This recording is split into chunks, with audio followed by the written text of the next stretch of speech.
everyone, I'm Nancy Joes, and in today's video we'll discuss about the short story The Red-Headed League, written by Sir Arthur Conan Doyle. So about The Red-Headed League, the short story is one among the 56 Sherlock Holmes short stories written by Sir Arthur Conan Doyle, and it first appeared in Strand Magazine in 1891, and then it was included in the short story collection titled The Adventures of Sherlock Holmes, and this was published in the year 1892. And Sherlock Holmes, as I've mentioned earlier, is a fictional private detective created by the British author Sir Arthur Conan Doyle, and this character was widely received by the readers. And most of the stories are narrated by Dr. John H. Watson. So, Dr. Watson is Holmes' friend and biographer, and he accompanies Holmes during his investigations. And he spends most of his time in the residence of Sherlock Holmes, 221B Baker Street, London. And this address is quite popular and familiar to the readers, and this is the place where many of the stories begin. And now, moving towards a summary of the short story, the story opens when Dr. John Watson visits Sherlock Holmes' place, and there he finds a man. There he finds Sherlock Holmes talking to a man, Jabez Wilson, and he had a unique feature that his hair was fiery red in color. So remember, our title is The Red-Headed League. So, and Holmes now told Watson that Wilson's case is really unique, and Sherlock Holmes asked Wilson to narrate the case. And he explained that he is a pawnbroker. He is doing a pawnbroker's business that is related to giving loan, lending money, and all. And he has an assistant. His name is Vincent Spaulding. Not this name, his name is Vincent Spaulding. He is working as an assistant to Wilson. And Wilson also remembers that this person was hired because he accepted a very low payment, that too lower than what that job deserves. And he also explains that Spotling has a different hobby. He loves spending time in the cellar, developing photos, and it's more like a hobby for him, and he don't like to be disturbed. And one day Spotling told Wilson about a red-headed leak. Remember, his hair is fiery red, and it offered a well-paid job, and Spotling was the one who introduced this job to Wilson.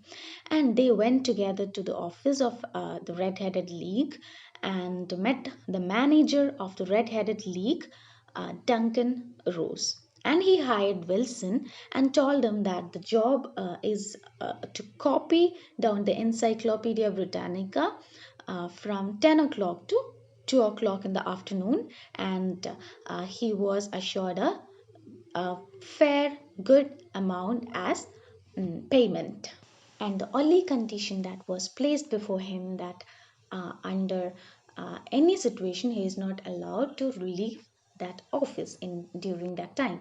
And after 8 weeks of working there, Wilson one day went to that office and find both the league and the manager disappeared all of a sudden.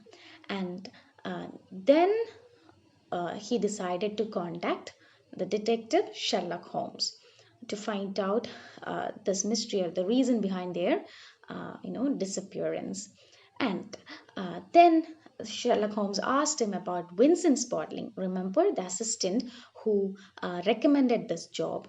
Our efficient detective might already had plans in his mind, and he asked Dr. Watson, to accompany him for a concert.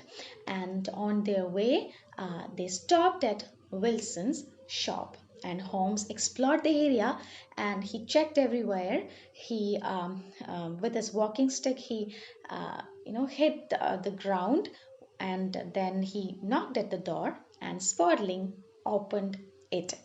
And Sherlock Holmes casually asked him for the directions. and they went. And Holmes told Watson that he wanted to check Spaulding's trouser knees, but he didn't explain why he said so. And then he took Watson to other side of the street, behind Wilson's shop, to examine the buildings there. After examining the surrounding, Sherlock Holmes found out that one of those buildings behind Jappers Wilson's office was a bank. And Holmes asked Watson to meet him at 10 o'clock and to bring a revolver with him because he firmly believes that a crime is going to happen. And when Watson arrived at Holmes' office, he found out two men there, Mr. Johns, a police officer, and Mr. Merriweather, a bank manager. And Holmes told that they are going to trap a famous criminal, and his name is John Clay. And the four of them, Sherlock Holmes, Dr. Watson, Mr. Johns, and Mr. Merriweather, took a cab uh, towards the bank behind Wilson's shop, and they waited without any light silently. After waiting for a long time, they saw a light flashing from the floor, and it was followed by a hand, and finally, uh, you know, a man was coming out, and it was John Clay, the famous criminal. And interestingly, this John Clay was actually Wilson's assistant, Spaulding, Vincent Spaulding. And this man, John Clay, disguised himself as Spaulding, and Clay was going to help another man to get out from the hole. And immediately Holmes jumped and grabbed Clay, and Mr. Johns took him to the police station, and the other man ran away. He escaped. And now Holmes is going to explain, or is going to solve the mystery, and he tells that the purpose of the red-headed league was just to keep Wilson away from the shop.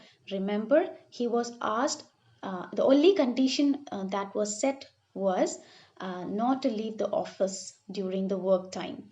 So this was to keep a safe time, so that Clay can dig a tunnel through the ground towards the bank.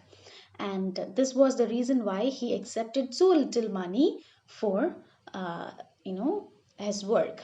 And Spaulding's worn trouser knees. Remember, Sherlock Holmes stopped by Wilson's office to check this. So it was worn. His trouser knees was worn because he was digging down the ground, and the sound, the hollow sound of the ground confirmed Holmes' suspicions.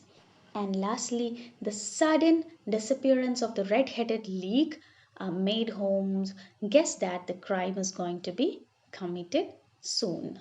So that's the story of Red-Headed League, and thank you for listening.